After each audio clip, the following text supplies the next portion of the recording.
Iran ও ইসরায়েলের যুদ্ধ শুরু হওয়া এখন শুধু সময়ের ব্যাপার। এই অবস্থায় তেল আভিভ ও তেহরানের সামরিক শক্তি বিশ্লেষণ করেছে দ্য মিলিটারি ব্যালেন্স ও আল জাজিরা।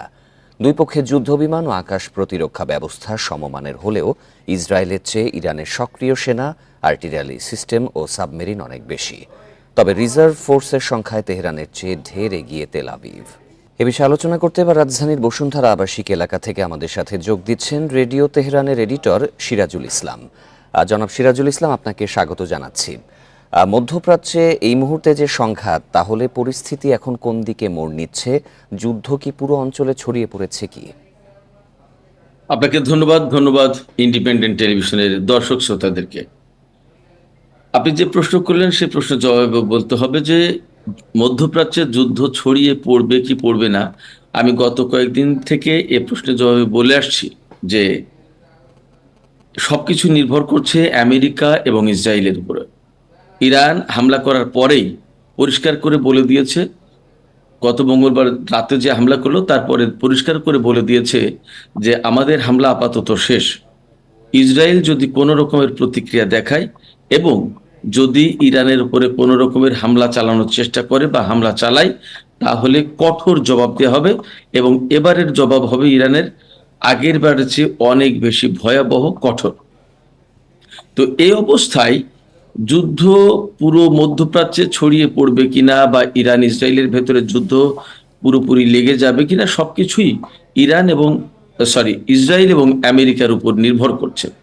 আজকে ইরানের সর্বোচ্চ নেতা বহুদিন পর তেহরানের জুমার নামাজের খুতবা দিয়েছেন। তিনি জুমার নামাজের ইমামতি করেছেন।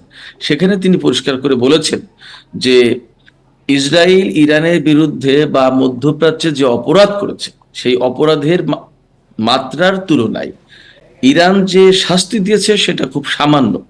অর্থাৎ এই সামান্য শাস্তি ইসরায়েলের জন্য যথেষ্ট নয়, ইরানের সর্বোচ্চ নেতার ভাষায়। তো তার মানে হচ্ছে যে ইরানের ভেতরে কিন্তু প্রচন্ড ক্ষোভ রয়েছে, কিন্তু এই ক্ষোভের পুরোপুরি বহিঃপ্রকাশ ঘটাতে পারেনি বা ঘটায়নি।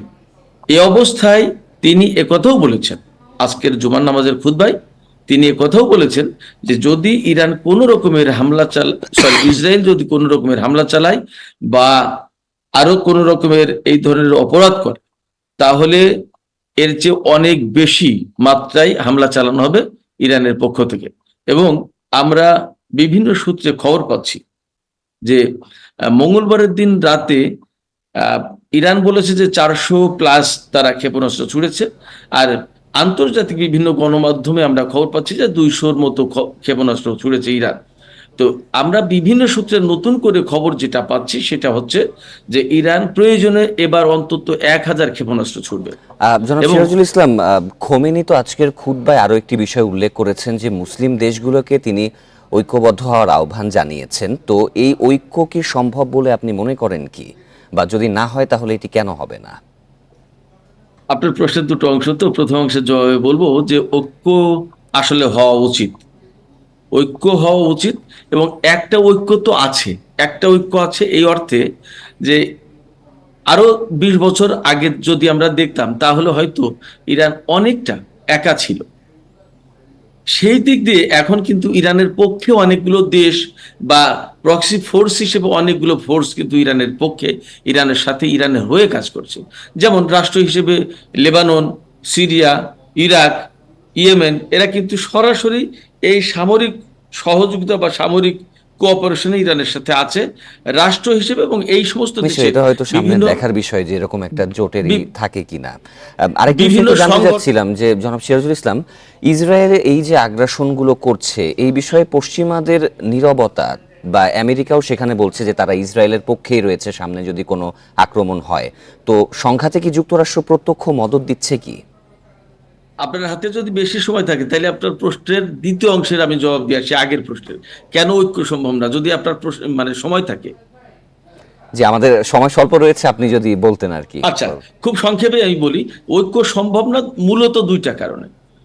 মানে যে বৃহত্তর ঐক্য আমরা এখনই চাচ্ছি বা ইরানের সর্বোচ্চ নেতা যে আহ্বান জানিয়েছেন এখনই, সেটা অনেক ক্ষেত্রে সম্ভব না দুইটা কারণে। একটা হচ্ছে যে মধ্যপ্রাচ্যে বা সারা বিশ্বে শিয়া এবং শিয়া শিয়া মাযহাবের বিপরীতে একটা মাযহাব বা একটা মতবাদ আছে। এই জায়গায় একটা বৃহত্তর ঐক্য না হওয়া পর্যন্ত ঐক্যটা সরাসরি হবে না, নাম্বার ওয়ান। নাম্বার টু হচ্ছে যে ইরানের সাথে যারা এতদিন ঐক্যে আসেনি বা একমত হয়নি, তারা মূলত পশ্চিমা এবং ইসরায়েলের সাথে মিত্রতা করে রয়েছে। সেই জায়গা থেকে তাদেরকে সরে আসাটা এখনই সহজ না এবং সম্ভব না, বা খুব তাড়াতাড়ি হবে এটা ভাবার কোনো কারণ নেই। এই জন্য ঐক্যটা হওয়া দেরি হবে বা এখনই হবে না। এটা গেল একটা। আর পরবর্তীতে আপনি যে প্রশ্ন করলেন, প্রশ্নটা যদি আরেকবার রিপিট করেন। আমি যে বলছিলাম যে এই আক্রমণে ইসরায়েলকে কি আমেরিকা পুরোপুরি প্রত্যক্ষভাবে মদদ দিচ্ছে কি? এতে কোনো সন্দেহ নেই। ইসরায়েলকে আমেরিকা মদদ দিয়ে দিচ্ছে না শুধু, আমেরিকার তৈরি করা রাষ্ট্র বা এই শক্তি তো ইসরায়েল যেটা তৈরি হয়েছে, আজকে আমরা ইসরায়েল নামক যে রাষ্ট্রকে দেখি, সেটা তো আমেরিকা এবং নিশ্চয়ই, আসলে ব্রিটেনের হাতে এই তৈরি মুহূর্তে করা। আসলে অতএব একটা শান্তিপূর্ণ সমাধান বা যুদ্ধবিরতির প্রত্যাশা সকলেই করছে, আমরাও সেটাই করি। জনাব সিরাজুল ইসলাম, আপনাকে ধন্যবাদ আমাদের সাথে যোগ দেওয়ার জন্য।